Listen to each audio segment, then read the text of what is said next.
अस्सलामुअलैकुम, my name is इकरा। आज का हमारा टॉपिक है रैबिट्स एंड फिबोनाची रिलेशन। इस रिलेशन को फर्स्ट टाइम एक इटालियन मैथमेटिशियन था जिसका नाम फिबोनाची था और उसने 13वीं सेंचुरी में इसे पोस्ट कराया था, इसलिए हम इसको फिबोनाची रिलेशन कहते हैं। इस रिलेशन को हम फिबोनाची सीक्वेंस से एक्सप्लेन करेंगे।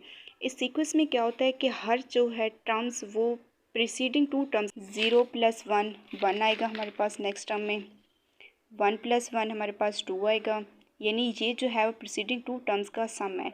इसी तरह अगर हम देखें 3 को, तो ये क्या है, 2 + 1 को हमने ऐड किया है तो हमारे पास 3 आ गया। 3 कैसे है कि प्रीसीडिंग टू टर्म्स का हमारे पास सम है। 3 + 2 को हम ऐड करेंगे तो 5 आ जाएगा। इसकी हम की एग्जांपल में हम पॉपुलेशन ऑफ रैबिट्स देखेंगे जिसकी कंडीशन ये है कि assuming that no pair ever die, and second condition है कि each pair young pair produce another pair after 2 months, यानी पहले मंथ में हमारे पास क्या है कि एक हमने न्यू पेयर लिया था, यंग पेयर था हमारे पास, तो ये आफ्टर 2 मंथ्स हमारे पास प्रोडक्शन देगा। तो सेकंड मंथ में भी यही पेयर आएगा, लेकिन थर्ड मंथ में क्या होगा कि ये भी आएगा और इसके एक यंग पेयर, ये जो इन्होंने बच्चे पैदा किए थे, वो आएंगे। फोर्थ मंथ में हमारे पास ये 2 ओल्ड पेयर आएंगे एंड एक न्यू बर्न आएगा। फिफ्थ मंथ में इसी तरह हमारे पास ये 3 जो है हमारे पास ओल्ड पेयर आएंगे। एक जो जे वाला था पेयर, इसने अब ये 2 मंथ्स का हो गया है तो ये भी प्रोडक्शन देगा, और इस पेयर की अब एक और प्रोडक्शन आ गई थी। तो अगर हमें हमारे पास 5 मंथ के लिए करना तो इजी था, लेकिन अगर हमें आफ्टर 1 ईयर का कहा जाए या आफ्टर 2 ईयर, यानी उसमें हमारे पास 36 मंथ आते हैं या फिर 12 मंथ आते हैं, तो वो वेरी टाइम कंज्यूमिंग होगा। हम एक यहाँ से फार्मूला ड्राइव करते हैं फिबोनाची सीक्वेंस से। अब उस सीक्वेंस में हमने कहा था कि एवरी जो है नेक्स्ट एवरी टर्म्स जो है वो प्रीसीडिंग 2 टर्म्स का सम है, यानी अगर हम देखें ये फोर्थ है ना, तो फोर्थ मंथ है, ठीक है। फोर्थ मंथ में अगर हम देखें हमारे पास यानी कितने पेयर होंगे, तो यहाँ पर 3 लिखा हुआ है। अगर हम यहाँ देखें तो फोर्थ मंथ में हमारे पास 3 पेयर थे, यानी क्या है कि ये फोर्थ मंथ में जो है जितने भी पेयर हैं वो प्रीसीडिंग 2 टर्म्स का सम है। अगर हमें n मंथ के लिए कहा जाए तो हम क्या करेंगे कि ये preceding 1 term and preceding 2 terms, यानी इसमें से 1 माइनस करेंगे तो हम प्रीसीडिंग टर्म कहेंगे, और अगर हम इसमें 2 माइनस कर लेंगे तो हम प्रीसीडिंग 2 टर्म्स कहेंगे। फॉर एग्ज़ाम्पल जैसे अगर हमें कहा जाए कि 8 मंथ के लिए आप लोग फाइंड करें, तो ये हम n को 8 पुट कर देंगे। यहाँ 8 - 1 हमारे पास F7 आ जाएगा, यानी 7th मंथ के जितने भी रैबिट्स थे, प्लस 8 - 2 6 आ जाएगा, यानी 6 मंथ में जितने भी हमारे पास रैबिट्स थे। तो यहाँ से हम देखते हैं कि ये जो है वो मंथ को शो कर रहा है, 1 2 3 4 5 6, ये 6 मंथ के हैं और ये 7th मंथ के हैं। 7th मंथ के 13 ये लिख दिए और 6th मंथ में 8 थे, ये लिख दिए। टोटल 8 मंथ में हमारे पास 21 पेयर्स होंगे। इसकी एप्लीकेशन हम देखते हैं कि स्टॉक मार्केट में है, यूज़ होता है, एनालिसिस एंड पॉपुलेशन ग्रोथ में होता है। सेकेंड टॉपिक है tower of Hanoi. Tower of Hanoi एक मैथमेटिकल पजल है जिसे मैथमेटिशियन जिसका नाम लॉकस था उसने 1883 में इसको इंट्रोड्यूस कराया था। इस पजल में क्या होता है कि हमारे पास 3 टावर होते हैं या 3 रॉड कह लें, और नंबर ऑफ डिस्क होती हैं जिसे एक टावर से लेकर दूसरे टावर में हमने शिफ्ट करना होता है। तो इस शिफ्टिंग के लिए हमारे पास रूल होते हैं 3, जिसमें पहला रूल है कि हम एट ए टाइम एक ही डिस्क को उठा सकते हैं, यानी 2 डिस्क को इकट्ठा नहीं उठा सकते। दूसरा है कि हमारे पास टॉप पर हमेशा स्मॉलेस्ट डिस्क होगी, ये नहीं है कि स्मॉलेस्ट सेकंड नंबर पे हो और उसके ऊपर लार्जेस्ट हो। और थर्ड है कि हम हमेशा जो है वो टॉप डिस्क को ही उठा सकते हैं फर्स्ट टाइम, ये नहीं है कि टॉप डिस्क ऊपर ही पड़े रहे, हम कहें कि हम तीसरी वाली या दूसरी वाली को निकाल रहे हैं। इसकी एग्जांपल हम इस तरह दे सकते हैं कि अगर हमारे पास 2 डिस्क हैं और इसको हमने शिफ्ट करना है, तो सबसे पहले हम शिफ्ट करेंगे 1 को। अगर हम शिफ्ट करें सी पर, तो हमने फर्स्ट डिस्क को जो है वो शफ़ल किया, और यहाँ पर लिखना भी है कि हमने एक शफ़ल किया, यानी एक डिस्क को उठाया तो इसलिए एक शफ़ल हुआ है, और यहाँ पर हमारे पास दूसरी उसी तरह रह गई है। अब हमने सेकंड को शफ़ल करना है, यानी सेकंड को हम बी पर ले आए हैं और सी पर हमारे पास वही 1 रह गई, तो हमने यानी शफ़ल किया है। शफ़ल तो एक हुए है ना, हमारे पास एक ही डिस्क हुई है, तो फिर सेकेंड शफ़ल हो गया हमारे पास। इसी तरह अब हम क्या करेंगे, यहाँ पर हमारे पास 2 था, दूसरी डिस्क थी, यहाँ पर जो है वो पीछे 1 थी ना, अब हम 1 को 2 के ऊपर रख देंगे, क्योंकि हमारे पास रूल था कि हम हमेशा स्मॉलेस्ट जो है वो टॉप पर रखेंगे। तो फिर एक चीज़, अब हमने एक को शफ़ल किया ना, 1 को, 1 को शफल किया है। टोटल हमारे पास शफल कितने हुए हैं, 1 2 और 3, टोटल 3 शफल हुए हैं।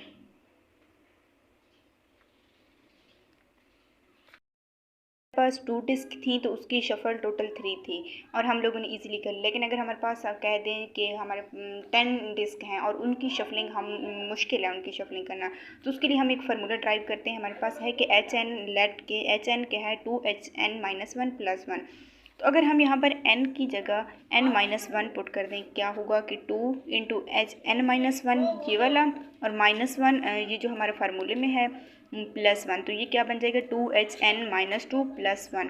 अगर हम यहाँ HN-1 की जगह ये चीज़ पुट कर दें 2 × 2HN-2 + 1 और ये +1 फार्मूले वाला, तो क्या बन जाएगा 2 की पावर 2 HN-2 प्लस ये 2 इसके साथ मल्टीप्लाई होगा +1। इसी तरह अगर हम HN-2 की जगह अगर हम n-1 कर दें, यानी n-2 की जगह हम कर दें 2 × HN-2 - 1, यानी HN-2 = 2 × HN-2 और हम हर चीज़ में जो भी हम n लेते थे उसमें 1 को माइनस करते थे और +1 हमारे साथ फार्मूले का आ जाएगा। तो ये क्या बन जाएगा 2HN-3 + 1 +2 और +1 फार्मूले वाला है, ये 2² भी पहले था। अब हम इसको साथ मल्टीप्लाई कराएंगे तो 2 का क्यूब बन जाएगा, HN-3 ये 2² इसके साथ मल्टीप्लाई होगा +2 और +1। अगर हम n-3 की जगह यानी अगर हम लिखें HN-3 तो क्या होगा 2 × HN-3 और हम फार्मूले में हमेशा n से 1 माइनस करते थे और ये हमारे पास n है और -1 +1, तो क्या बन जाएगा 2 × HN-4 + 1। ये 2 क्यूब पहले मल्टीप्लाई हो रहा था तो ये क्या हो जाएगा 2 की पावर 4 HN-4 + 2 क्यूब + 2² + 2 + 1। ये हम n को 4 पुट कर लें तो क्या होगा कि 2 की पावर 4 आ जाएगी प्लस यहाँ पर n-4 था तो क्या आ जाएगा 4 - 4 और ये सारा 2 क्यूब + 2² + 2 + 1, तो ये क्या आ जाएगा H0 बच जाएगा और ये सारी चीज़ें 2 क्यूब + 2² + 2 1। H0 हमें गिवन है कंडीशन के 1 है, तो ये क्या बच जाएगा 2 की पावर 4 2 की पावर 3 2 की पावर 2 और 2 की पावर 1। जैसे हमने कहा था कि n को जो है वो हम लोगों ने 4 पुट किया है, यानी 4 की जगह हम n पुट करें तो यहाँ पर हमारे पास 3 था ना पीछे, तो यानी n-1 4 - 1 था 3, तो n की पावर जो है वो डिक्रीज़ हो रही है, n की पावर -1 n की पावर -2 n की पावर -3 और क्या है कि हमारे पास एक और रिलेशन भी बन रहा था 2² 2 और 2 1 और इस तरह हम अगर इस रिलेशन को अरेंज कर लें यानी 1 + 2 + 2², इसी तरह 2 की पावर n-3 n-2 n-1 और n, ये हमारे पास एक ज्योमेट्रिक सीरीज़ बन रही है जिसका फार्मूला है 1 - r⁴n / r-1।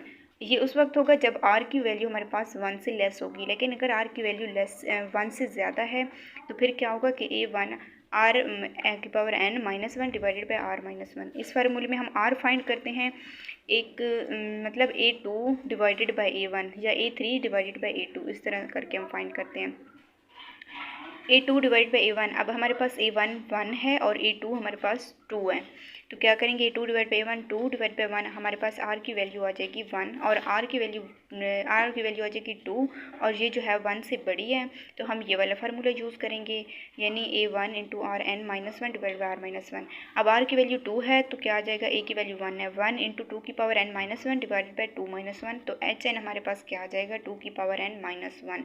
ये फार्मूला हम ये जो है डिस्क की शफलिंग फाइंड करने के लिए हम फार्मूला यूज़ करते हैं HN = 2 की पावर n-1, यानी अगर हमें कहा जाए कि 10 डिस्क हैं और आप उनको शफल करें तो हम क्या करेंगे कि n की जगह 10 पुट कर देंगे, तो 2 की पावर 10 - 1 2 की पावर 10 होते हैं 1024 और हम इसमें से 1 माइनस करेंगे तो 1023, यानी 10 डिस्क अगर हमारे पास हैं तो उनकी शफलिंग 1023 टाइम होगी कि 1023 टाइम हम उनको शफल करेंगे। उसके बाद हम कह सकते हैं कि जैसे अगर A है B है और C है तो A से हमने उनको B पर शफल किया है।